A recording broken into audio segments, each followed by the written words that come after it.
Hello everyone, আসসালামু আলাইকুম। সবাইকে রমজান মুবারক। রমজান উপলক্ষে আমি নিয়ে এলাম একটা নতুন তরকারি।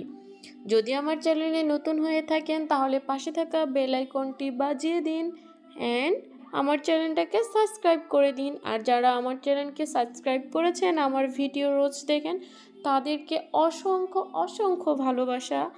মন থেকেই তাদের প্রতি আমার ভালোবাসা। এবং যারা আমাকে সাপোর্ট করেন, অবশ্যই তারা সুস্থ থাকেন, আমার ভিডিও রোজ দেখেন। চলুন দেখে আসা যাক তরকারিটি কিভাবে রান্না করা হয়েছে। এটা হচ্ছে চাল কুমড়োর বড়ি। আপনারা কি বড়ি চেনেন সেটা আমাকে জানাবেন। প্রথমে আমি কিছু শাক অ্যান্ড সবজি কেটে নিয়েছি। টমেটো নিয়েছি, কাঁচা টমেটো, আলু, বেগুন, এখানে লাউ পাতা অ্যান্ড মিষ্টি কুমড়া, সাথে কিছু বড়ি নিয়েছি। আপনারা চাইলে পাকা টমেটোও ইউজ করতে পারেন। আমি এখন কিছু মশলা বেটে নেব। রসুন, মরিচ, জিরা সব কিছু অ্যাডজাস্ট করে কিছু পেঁয়াজ কুচি দিয়ে আমি সুন্দর করে বেটে নিলাম। এখন একটা কড়াইয়ে সামান্য পরিমাণ তেল দিয়ে পেঁয়াজ কুচি দিয়ে বড়ি দিয়ে সুন্দর করে লাল লাল করে ভেজে নেব। বেটে রাখা মশলাটা সেখানে অ্যাড করব। এখন এই মশলাটাকে কিছুক্ষণ কষিয়ে নিয়ে লবণ, হলুদ গুঁড়ো, মরিচ গুঁড়ো, ধনিয়া গুঁড়ো দিয়ে আমি সুন্দর করে আবার কষিয়ে নিলাম। কষানো হয়ে গেলে আমার কেটে রাখা শাকসবজিগুলো আমি এখানে অ্যাড করে দেব।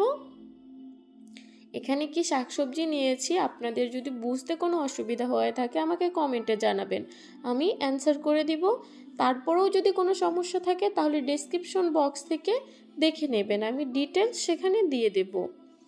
ইনশাল্লাহ আপনাদের মনের মতো ভিডিও দেওয়ার চেষ্টা করব। অবশ্যই আপনারা আমাকে একটু সাপোর্ট করবেন। যেহেতু মাটির চুলায় রান্না ছিল, প্রচণ্ড তাপমাত্রা ছিল, তারপরেও আম্মু সুন্দরভাবে সেটা কষাচ্ছিল। অবশ্যই এটাকে কষাতে হবে সুন্দরভাবে। এখানে যে পানি বের হবে সেটা দিয়েই, বাড়তি কোনো পানি ইউজ করা যাবে না। যখন কড়াইয়ে একবারে লেগে লেগে আসতেছিল, সবজিগুলো হালকা সিদ্ধ হয়ে আসতেছিল, তারপরে অ্যাড করতে হবে এখানে কিছু পরিমাণ পানি। গরম পানি অ্যাড করলে খাবারের টেস্ট বাড়ে, ঠান্ডা পানি অ্যাড করলেও বাড়ে, বাট গরম পানিটা অ্যাড করলে বেশি ভালো হয়। আপনারা চাইলে ঠান্ডা পানি ইউজ করতে পারেন। তারপরে এটাকে আমি হাই হিটে কিছুক্ষণ জ্বালিয়ে নেব।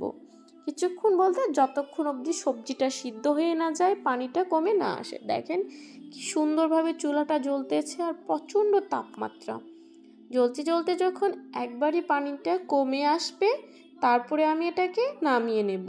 দেখেন অনেক সুন্দরভাবে পানিটা কমে গেছে। আমার তরকারি রেডি। এখন আমি সুন্দর করে এটা পরিবেশন করে নেব। যে দেখেন কি সুন্দর লোভনীয় লাগতেছে। আশা করি আপনাদেরও ভালো লাগবে। আমার রেসিপিটা যদি ভালো লেগে থাকে অবশ্যই একবার ট্রাই করবেন। দেখা হবে নেক্সট ভিডিওতে। ততদিন অবধি ভালো থাকেন, সুস্থ থাকেন। আল্লাহ হাফেজ, টেক কেয়ার।